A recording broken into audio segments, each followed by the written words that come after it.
Pagmamahal na binuhos ng buo. Nagsimula ito nung unang sinabi mo na pangako di kita sasaktan. Pero ngayon, bakit? Bakit ganito ang pinaparamdam mo na parang wala na lang ako sa'yo? Andyan pa ba yung pinangako mo? O tuluyan na nga ba itong naglaho? Bakit nung una ang dami mong pangako tila ito ay napako na lamang? Sapagkat ngayon, ako na lang yung lumalaban. Akala ko habang tumatagal mas magiging buo tayo.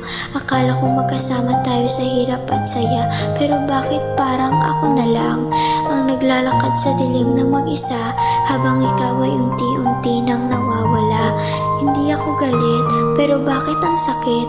Dahil sa paulit-ulit mong paghingi ng tawad, ako ay nasanay na akala mo ayos lang. Pero ang totoo, lahat ng sakit ay tiniis ko para iparamdam sa'yo na nandito pa rin ako. Tiniis ko ang sakit na hindi mo alam ang mga araw na ikaw ang araw ko. Pero ako gabi lang sa'yo. Hindi mo alam kung gaano kabigat ang bawat okay lang ako. Pero sa bawat pagtitiis may kapalit na pagod. At sa bawat pagtitimpi may kasamang luha. Akala ko sapat na yung lahat ng binigay ko. Akala ko sa bawat oras na inilaan may halaga. Bawat pag-unawa kahit hindi mo ko naiintindihan. Bawat pag-aalaga na hindi mo pinapansin. Para saan? Para saan kung sa dulo hindi rin pala ako magtatagal sa'yo?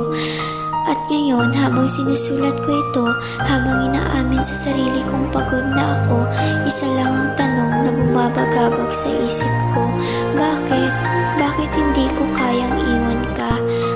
Kahit alam kong sobrang sakit na, dahil ba hindi ko kaya o dahil mahal na mahal kita ng sobra?